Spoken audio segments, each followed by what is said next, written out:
Geocachamaniacs.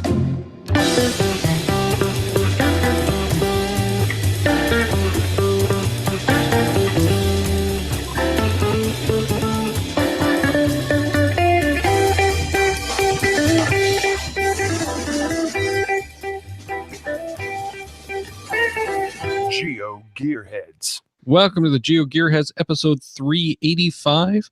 This is going to be another one of our randomized shows, prompted largely due to the announcement from geocaching.com about the Virtual Rewards 2.0 coming. So I'm Daryl W4, back as usual with Chris of the Northwest. Chris, why don't we jump right into this, because it's kind of exciting. You know, this one took me completely by surprise. I didn't expect the announcement or the fact that, well, you know what? Let's quit beating around the bush, Daryl. Well, I don't know that we could call it beating around the bush, but in a blog post, was it yesterday or today? No, it was I want to say it was Wednesday. Oh, that's so old. Yeah. Well, and I caught it originally because in my podcatcher there was the Inside HQ podcast that talked about it. Oh, I haven't caught that one yet. Anyway, we're talking about Virtual Rewards 2.0. This is a chance to do another limited number of new virtual caches, you know, the virtual rewards that we were so excited to get last year. So beginning today, there's an opt-in webpage if you want to go look at it for a virtual reward. The page is open until June 1st. So, yeah, so this was actually from a couple of days ago, so not today as we're recording, but back on the 14th. So yeah, that was exactly 2 days ago. When Tuesday, actually. Tuesday the 14th. Yeah, okay, there you go. So interestingly enough, they give some stats, which I was surprised at. So approximately 50,000 geocaches around the world meet the criteria to apply for a virtual reward. Do you know what that criteria is? Yes, and this is probably something that we should mention ahead of time, because it is totally different than the original virtual rewards. Right. And they talked about that on the podcast. They didn't really talk about it so much in the blog post, but they got enough people disappointed with the way that it worked. And it sounds like they were really disappointed themselves in the low turnout of the virtual rewards. And a lot of that was because of the algorithm. They didn't have a way to really test if it was an active caching account. And like a few of them went to groups. Right. So this time they decided they're going to set the criteria and you're going to have to apply. That means you're active, right? Well, yeah, they have their rules. So you have to get the app in by June 1st, and it's real easy. You just have to go through and say, do I meet these criteria? And I'm a little bit hazy, to be honest, with some of them. I think I qualify based on my read of it, but one of the catches, and we'll talk about it in a little while, I didn't qualify. Is the they only say in the first part that it has to be a physical. I think it is. What? So. It's a virtual. It's not a physical. No. Okay. So the criteria. Well, let's get to that one. Which I'm trying to find so I don't misquote it. Oh, where did it go?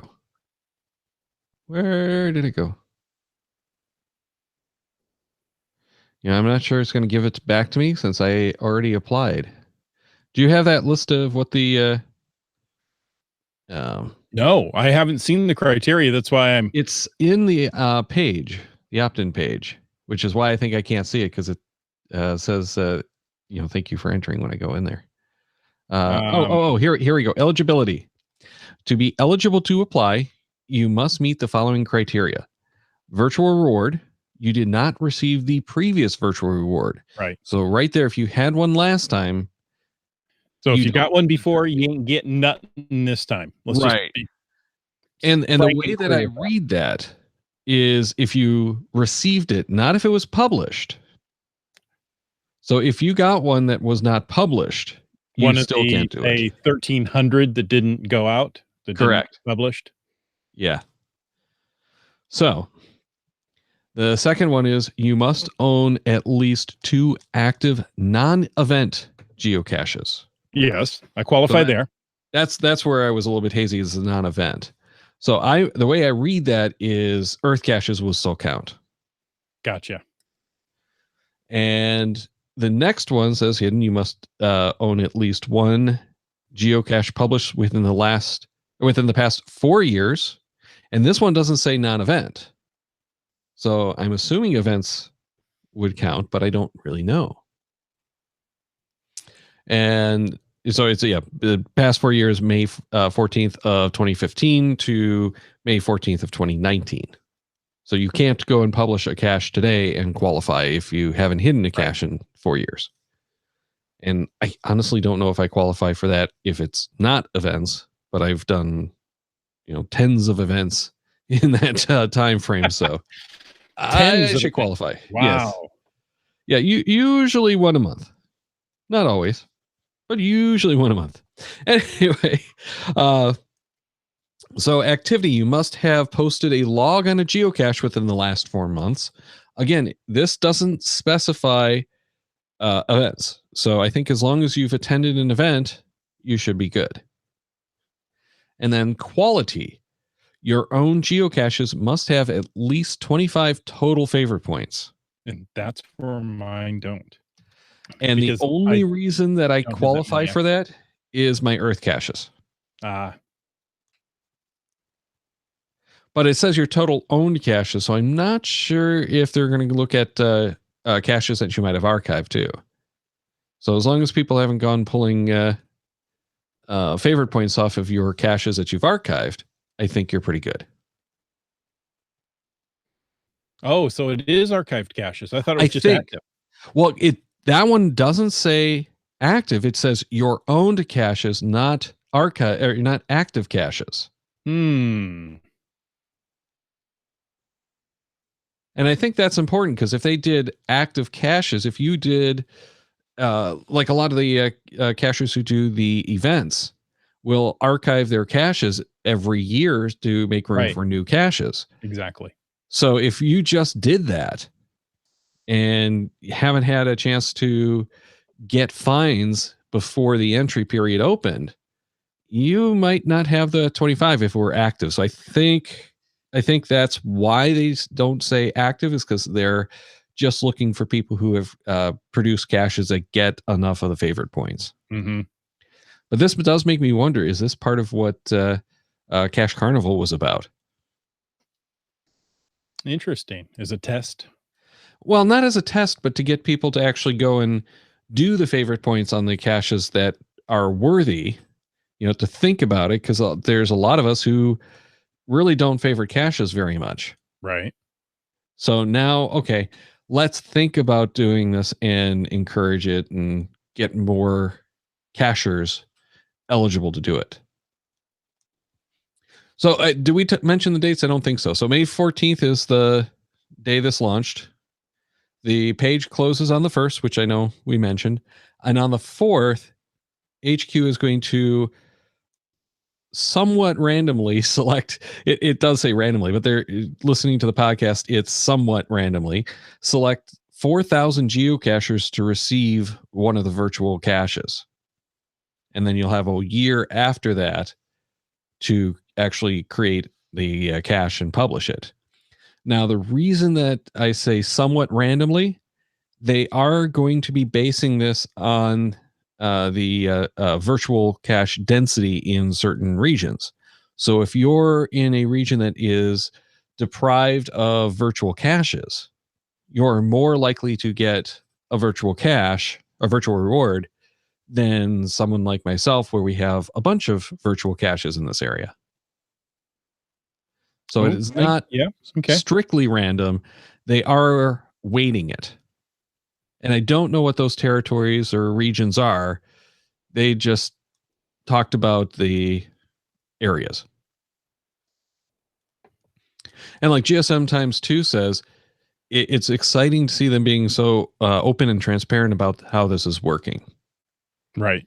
And I think some of it is they haven't totally decided as of this posting what like those regions might be. They probably have like good ideas that they need more in here. They might have, and it probably depends if they don't get many people wanting to post in some region, they might not be able to issue as many. Let's say Puerto Rico, I think, only had like one or two. I'm not sure. I'm just gonna use them as an example and say that they only have like one or two. Well, if they only have one person that signed up, they can't give 2 or 3 to that region. So those extra caches that they wanted to go there are probably going to get distributed somewhere else. Well, and it's random. So, they won't be evenly spaced. You won't get 1 to Puerto Rico and, 6 to Germany. You may get 27 to Germany and none to. Well, no, because they said that they're going to weight it based on the regions. So regions that don't have as many are going to get some. Regions that have more might not get as many. So they are breaking down the applicants by those regions, and they're going to randomly select for those regions, not randomly select from the total list. I gotcha. That's how I understood it from the podcast, at least. Should be interesting. Yeah, I think it could be really good. The whole point is that they are pushing to get more caches that get more favorite points. Because when they were looking at this, according to what they were talking about in the podcast, and again, I don't remember this showing up in any of the written stuff, only in the podcast. So you probably do want to go over and listen to the podcast. It was the virtual or the virtuals in general get more favorite points than physical caches typically do. Mm-hmm. So because they're so popular, and one of the things they talked about is because they've been grandfathered, those caches that caused problems all those years ago, 14 years ago, I think it is, those have disappeared. So what you're left with are the quality virtuals. So of course you're going to get more favorite points on them because they take you to those interesting places. They show you stuff that you didn't know. And in general, they're easier than a physical cache might be at the same location. And it takes you to places that you can't, not always, but usually can't put a physical container. Exactly. So I'm happy to see them come back because I like the virtuals. I'd like to see them come back in something more than this random selection every year and a half, whatever it might be.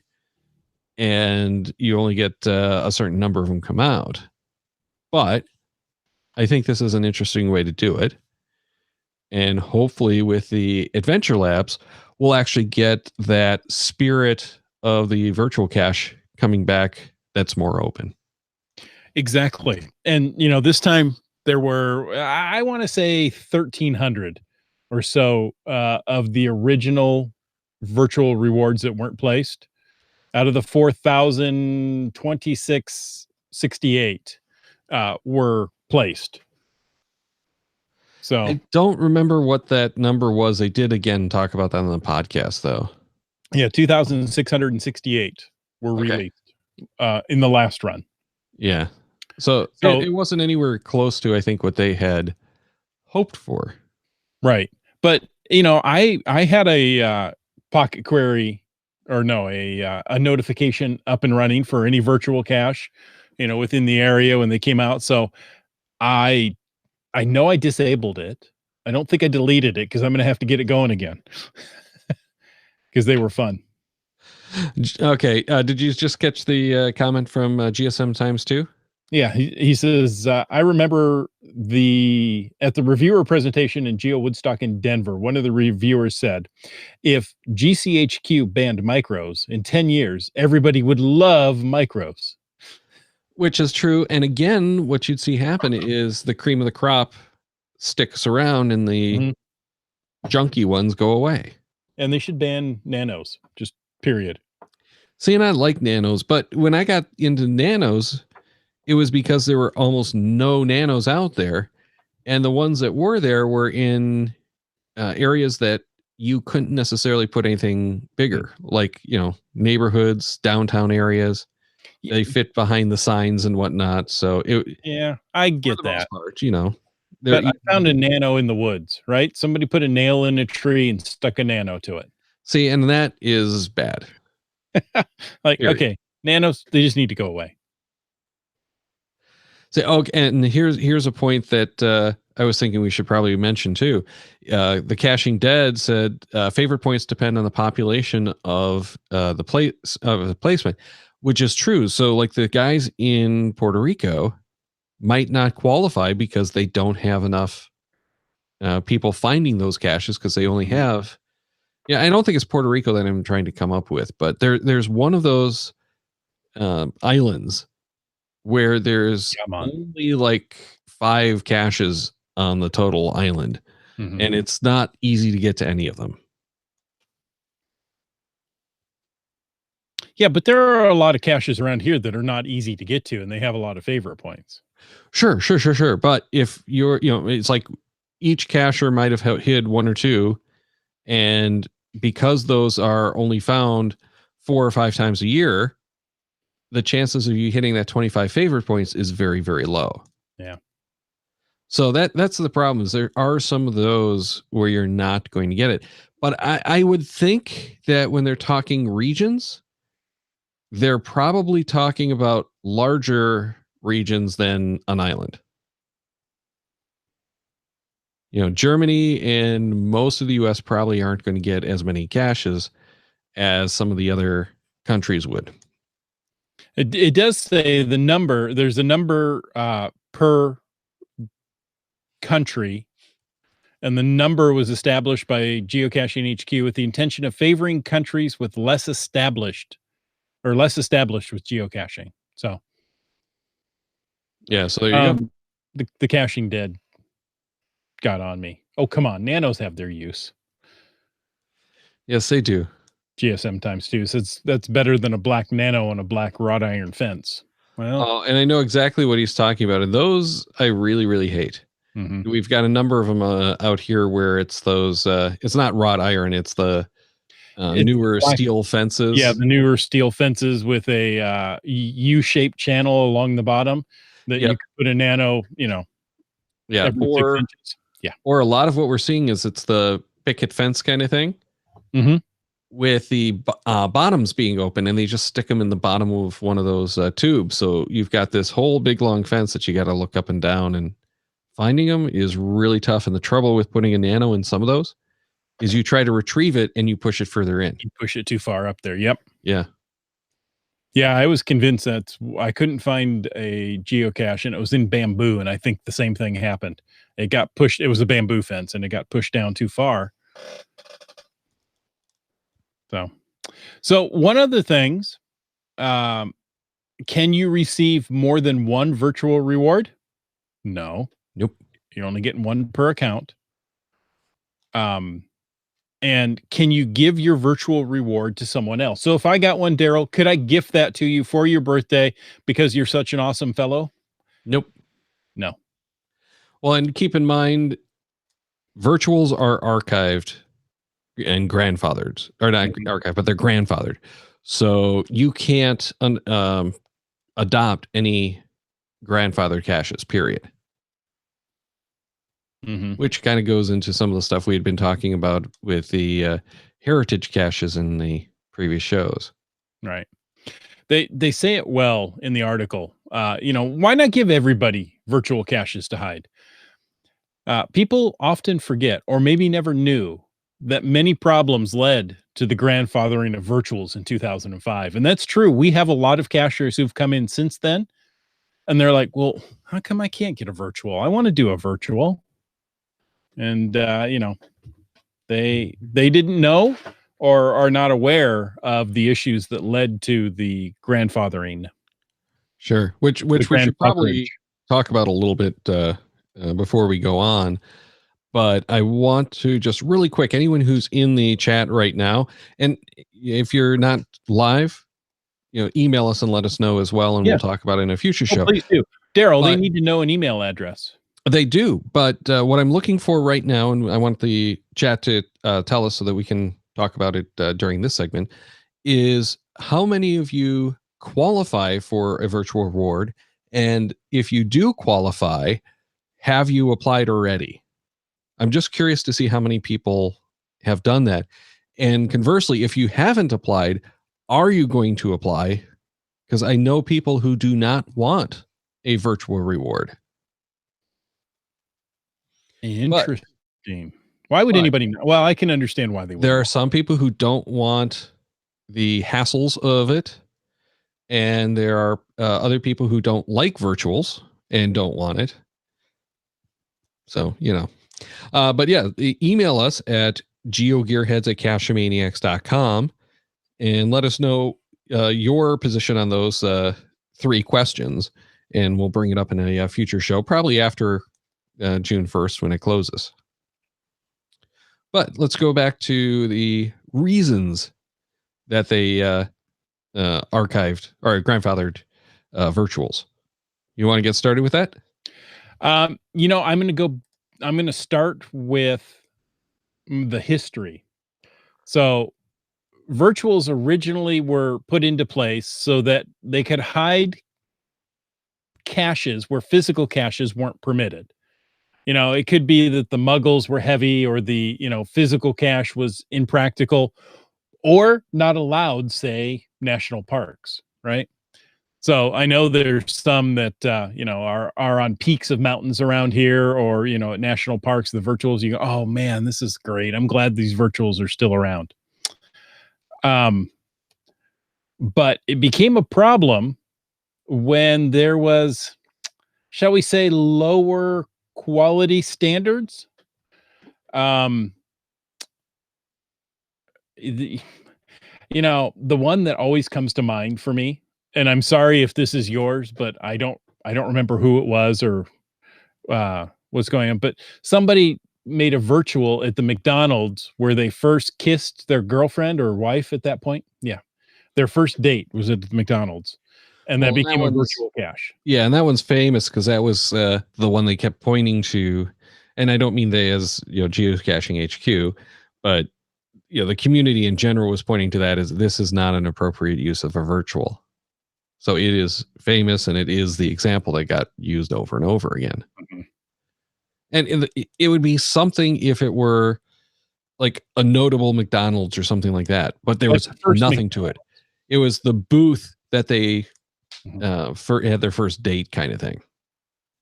And yeah, that's important to you, but what is the relevance to anyone else? Exactly.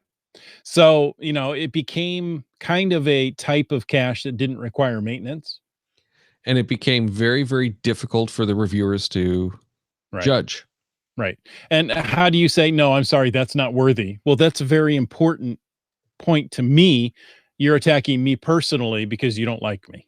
Well, that puts a lot of extra burden and judgment there on the reviewers that they don't necessarily need. Now, I know the reviewers really enjoyed the new virtuals when they came out. The first, I'm sorry, we have to call them virtual rewards 1.0 now. Yeah. We could call them new virtuals up to this point, but they're virtual rewards 1.0.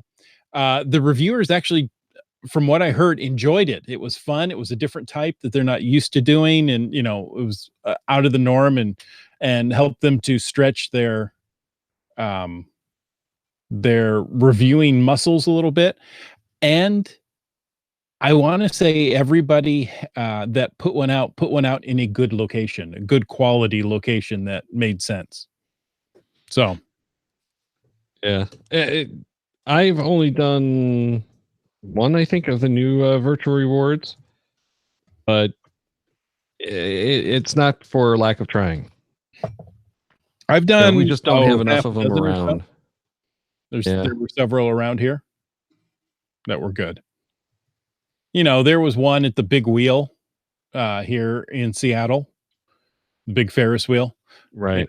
Go there and count some things and let me know. That was fun. I was actually able to get together with a cashier who was launching a virtual reward, and we had an event at the park when the virtual reward was launched. So that was fun. Actually, one of the prizes we gave away was the FTF.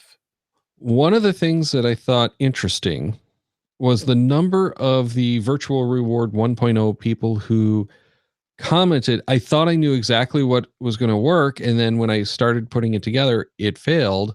It didn't come together. Now I understand how tough the virtual caches really are. And at least 2 of those people said they ended up not being able to get anything listed by the deadline. Interesting. So it kind of brought to light for a lot of these hiders who have, like myself, who've been complaining that we want virtual rewards or virtual caches back in some form, that it isn't quite so easy as you might think. Finding that good quality spot where you can come up with the appropriate questions is not a trivial task. Exactly. So hopefully the new Daryl, I'm having a real problem with nomenclature here. Hopefully Virtual Rewards 2.0 will we'll get 4,000 new virtuals out across the world and have some really good virtuals to find on our caching trips. Yeah. And we've been talking about this for close to half an hour, so we should probably move on because this is not the virtual cache or virtual rewards 2.0 show. This is, a randomize.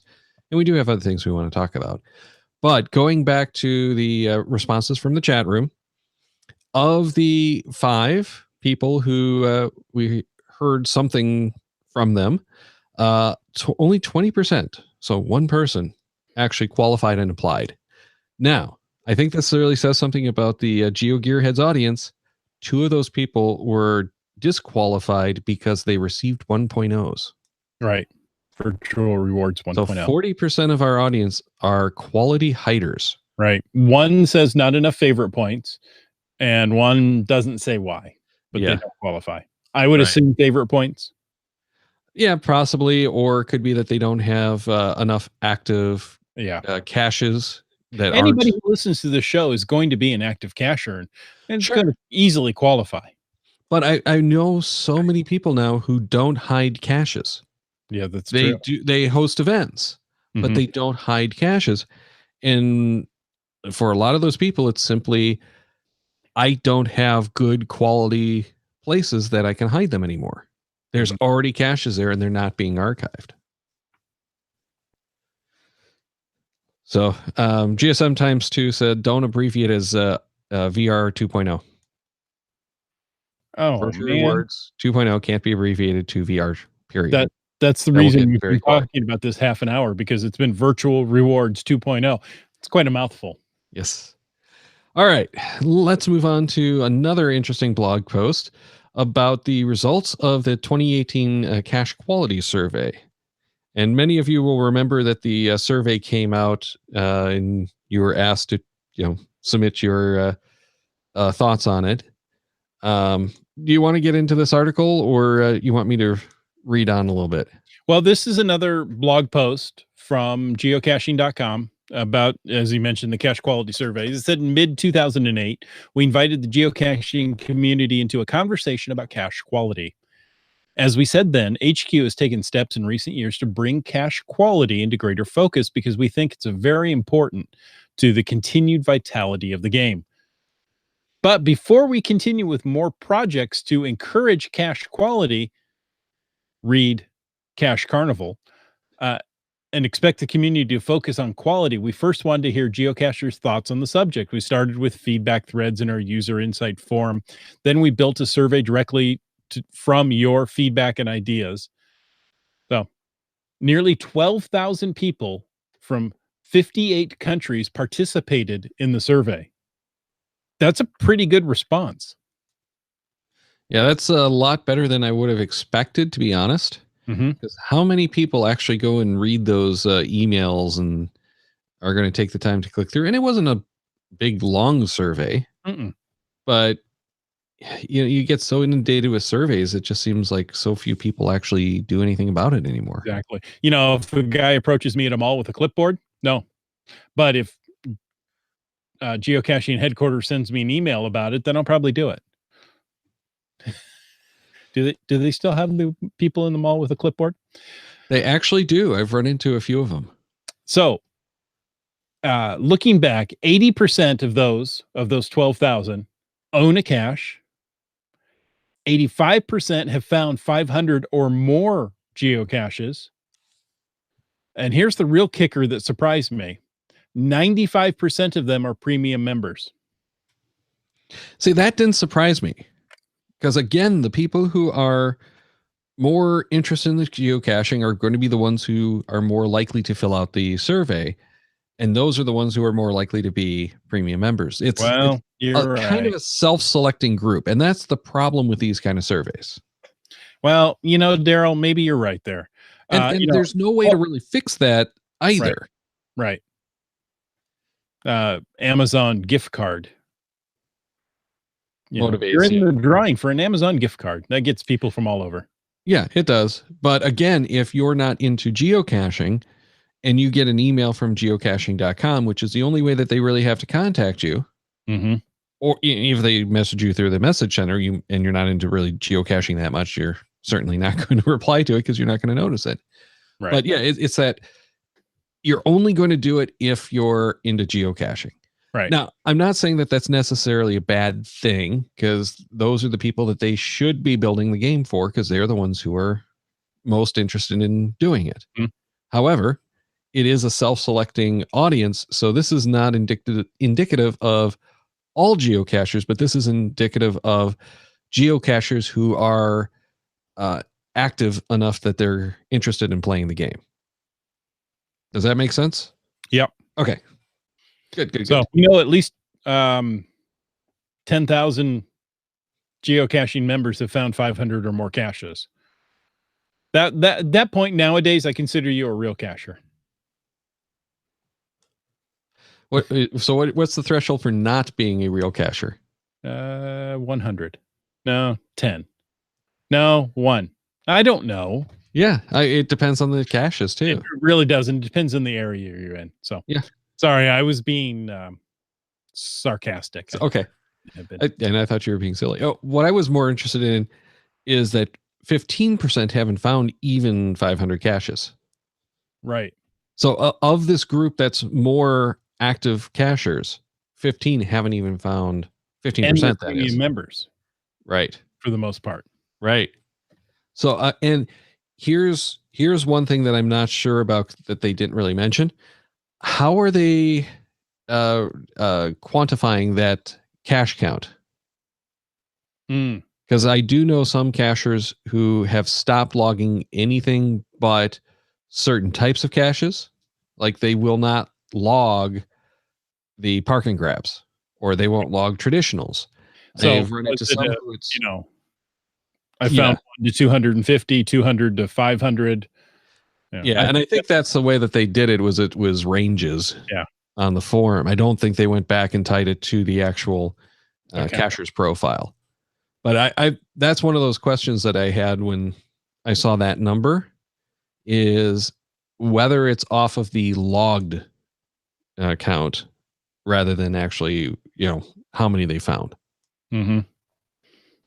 So 92% of the survey respondents ranked accurate coordinates at least very or extremely important for a high quality geocache.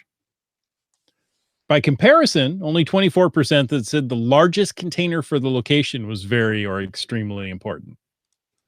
So it's not necessarily having the biggest container where you can have it. It's having a good coordinates and a nice hide. Well, and I was just going to say it's the quality of the hide in general that most of us, I think, look for.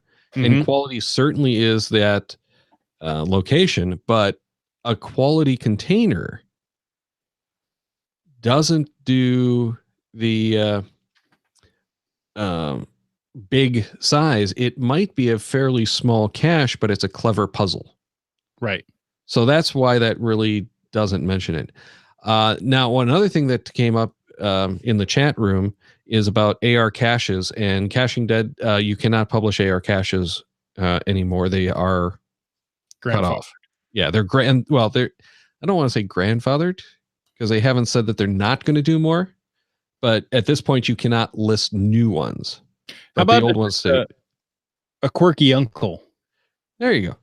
They're uncled caches. Anyway, but I don't think that they had any questions in the survey about the AR because I think when they did this survey, AR caches had just been announced.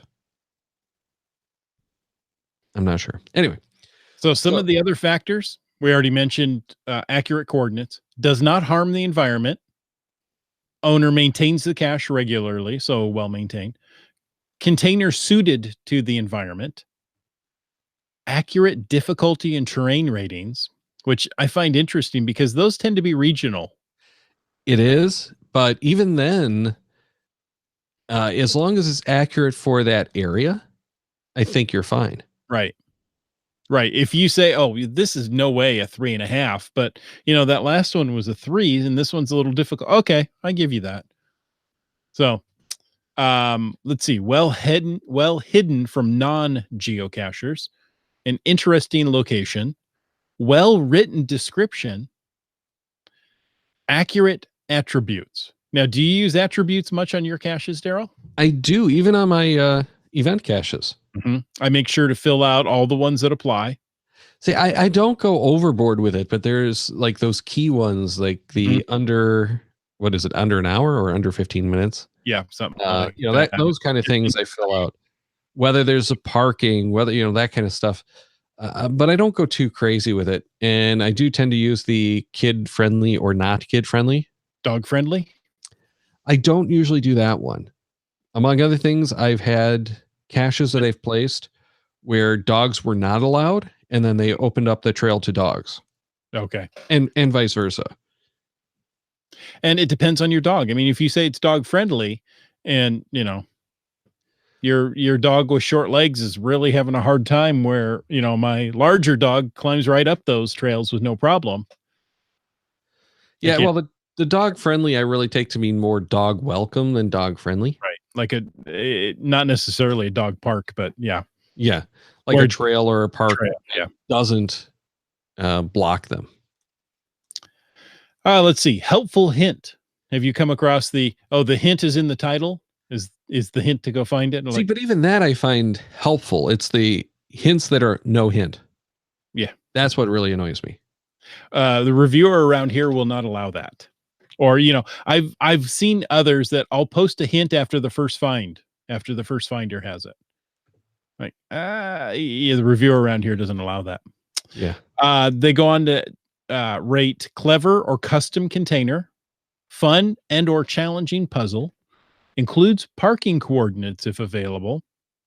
Largest container for location was the last one. And the order of these did surprise me. And these were done, as I understand it, in order of importance. So the order does surprise me a little bit. Not a whole lot. Most of it made sense to me, but it was enlightening. The does not harm the environment being in second place is the one that probably got me the most. I realize that most geocachers care, but with a number of park and grabs, I didn't expect that to be so high on the list.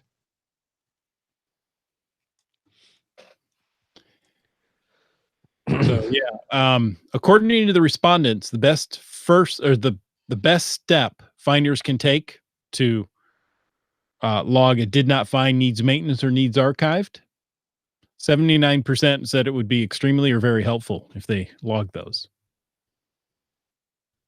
So Yeah, the more interesting part of that, I think, is they said the strong majority, as they call it, 74%, also said assisting geocache owners with minor maintenance would be very or extremely helpful. So the community in general is saying maintain other cachers' hides, which, again, that makes sense, but I find it interesting to see it in black and white, as it were, like that. 72% said writing honest and constructive online logs is important. And I agree. I don't write as much as I probably should. And typically I'm very careful to not put spoilers in. Exactly. And I think the being able to upvote logs with a great story are very helpful, as they can in Canada and Norway. When that finally is rolled out, I think that's going to be a game changer in logs, because people will want those stats. Yep. Helpful would also be logging the did not find, that kind of stuff was the number 1. Assist with owner maintenance was number 2. Write honest logs was number 3. 4 was do not install new cache container. I love that phrasing. Yes. You know what we call them? Throwdowns, which was also in there. Yeah. Yeah. Without the consent of the cache owner, which makes sense, but I think it's kind of interesting that 2 is assisting with the maintenance, but 4 is don't install a new cache container. And yeah, the least favorite was the awarding of favorite points at number 5. So most cachers don't think that favorite points are motivation for better quality heights. Or I shouldn't say that. I should say that they don't think it's motivation. Right. So yeah, it goes on with a bunch of other stuff. And again, we'll link to the story in the show notes. So if you want to go and check it out yourself, you can go and do that. And we'd be, again, interested in hearing what you think about all of these. Go to, or email us rather, at geogearheads@cacheamaniacs.com with your thoughts on this. And we'll probably do in a couple of weeks another show and kind of collect the GeoGearheads thoughts on both this and the Virtual Rewards 2.0. Yep. Now, I'm going to throw in one more segment before we head out. There was also, what could Geocaching HQ do to help the requirements for hiding a cache, and would that improve cache quality? First one is requiring a certain number of geocache finds before hiding a cache. Require cache owners to address maintenance issue on their current caches before hiding a new one. And that one's already implemented. Require new cache owners to successfully complete an online tutorial. Speed up the process for problem caches to receive reviewer attention. Require cache owners to include a photo of their cache placement, and restrict the total number of geocaches one person may own. I kind of want to touch on that photo one, because I think that's another one of those touchy subjects. I like that concept, especially if you can give those like law enforcement accounts access to it. However, how do you give the law enforcement accounts access to it, but not give the spoilers to someone else who might have access to that account? So it's touchy. If the law enforcement had access to, say, like the reviewer notes, right? The reviewer logs are a category of logs that we cannot see. Absolutely, yes. So if the pictures were in there and you gave law enforcement access to those reviewer notes, those reviewer log entries, then they could see the pictures and they could see I put it here under this fallen tree trunk, 5 feet off the trail to the west. Yeah, well, I think the big thing is really the photos of the container, so that whoever is finding this thing and worried that it might be some kind of nefarious device could actually confirm that this is the actual container, and have that reinforcement that this is not a threat. I think that's really what that's going to. More and more, that's been one of my go-to things is to look at all the photos. Cachly makes it Yes. very easy to do that and see, oh, look, it's magnetized key holder. Oh, okay. Well, that eliminates a lot of places it could be. So, and I think the problem with your theory of let's put those on the reviewer logs is, if I understand the way that, and I don't think I've tried this in years, so they might have fixed this problem. But if I understand the way that the images work, the images are just attached to the cache page and then to the log. So they're uploaded to the cache page essentially. And all of those are available in the gallery. So if you put those in currently in a reviewer note, yeah, it's linked to the reviewer note, but it's available to anyone in the gallery. So that's the current dilemma, and fixing that would take some development work, which I would like to see that effort put forward. Mm-hmm. Well, Daryl, I think we've got a lot more to talk about on this subject. Yes, yes, we do. Said, what's most important is to hear from you guys, our faithful GeoGearheads listeners. So make sure you send an email to Cacheamaniacs. I'm sorry, GeoGearheads@cacheamaniacs.com. There you go. Yeah, I know. I'm getting it. I had part of it right. See, and let's do this as well. If you, like Chris and sometimes myself, stumble over what that email address is, you can also use the form on the cacheamaniacs.com webpage. Ooh, so much easier. Yeah, I don't know. I still think emailing it is easier, especially because, you put that in your contact list so that you make sure it's there, and you can just, GeoGearheads, I'm going to send it to them. There you go. There you go. Everyone do that. Put it in your contacts right now. And tell us GeoGearheads@cacheamaniacs.com. The results of this survey out by Geocaching HQ. Yeah, and let us know your thoughts on what a quality cache is and is not. Yeah. And I think, Chris, I really think in maybe 3 or 4 weeks, if we get enough feedback on this topic, we should do a whole show on cache quality. Oh, and it'll be great because it'll be all of your input. Yes. Yeah, I like this idea. You driving the car right now. Stop. Not me. You. Well, not you. Not you. Bad. If you're on the freeway, you're probably not going anywhere anyway. Go ahead and pop open that email app and wait, no, not while you're in the car. Sorry. Okay. Going back to the photos thing, GSM times 2 says he posts the pictures in the reviewer notes so that they can be shown when the cache publishes. So a lot of people will do that. You post a note with the photos attached, and then you can delete the note later. But once those photos are uploaded, you can grab the URL and put that HTML into your page, into your descriptions. So yeah, attaching it to the reviewer notes, at least from what GSM times 2 is saying, does make it public. So it's going to appear there for anyone to see. Okay. So that's something that they need to change. I'm not going to say fix, because it's not.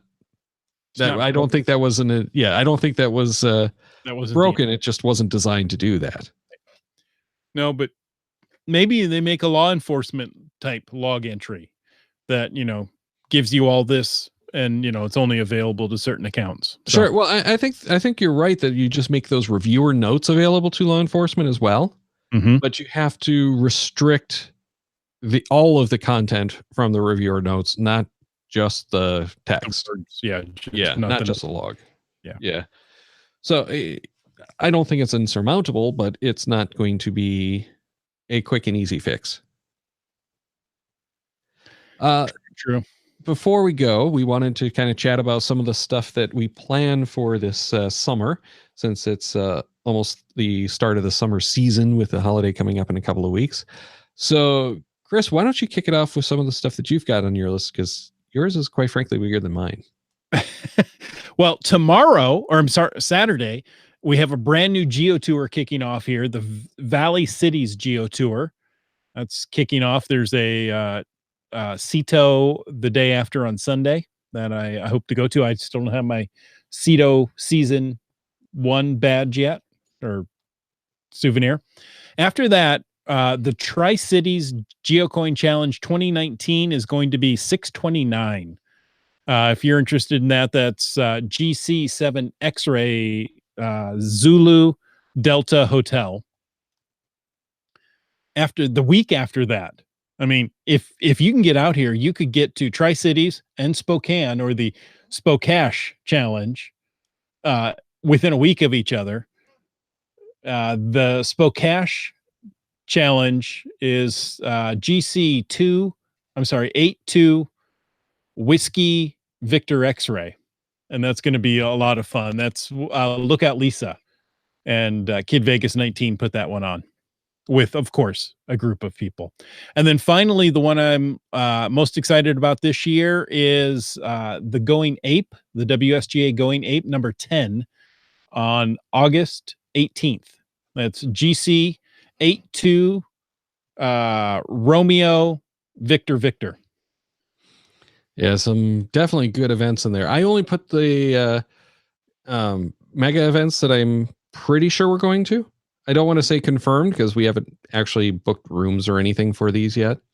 And quite frankly, the first one, Midwest Geo Bash, I never do book a room. It's always a day trip for us. So that way, if it's nasty weather or whatever, we don't have to worry about, hanging out down there with the rain and getting sick, which I'm still getting over this round of bronchitis and pneumonia.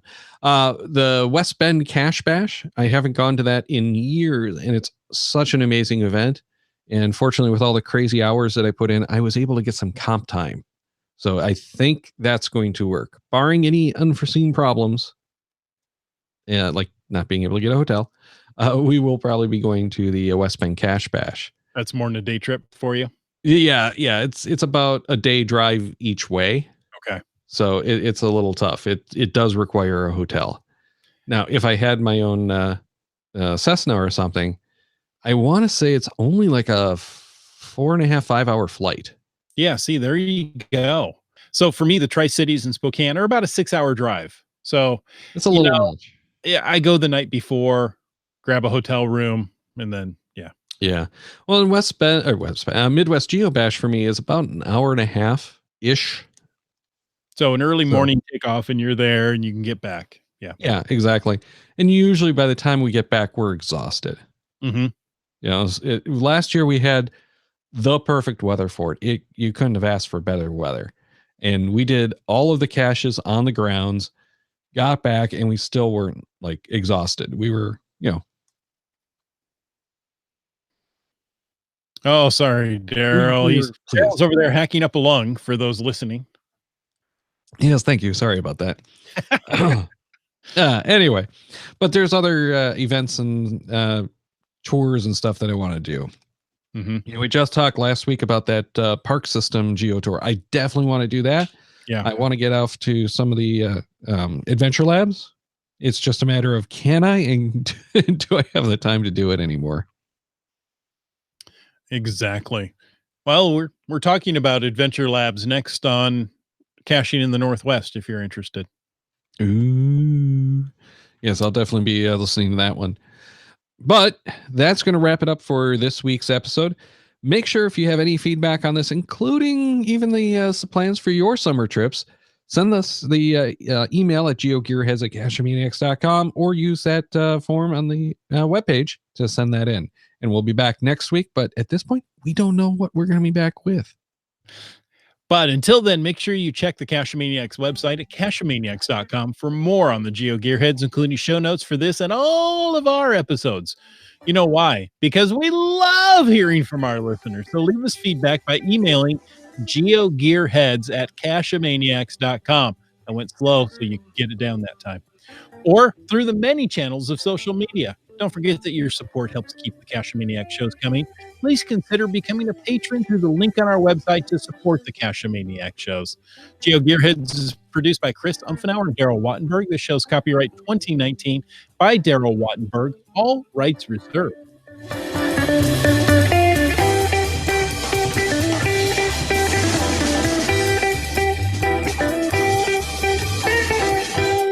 Cash with a Cachemaniac.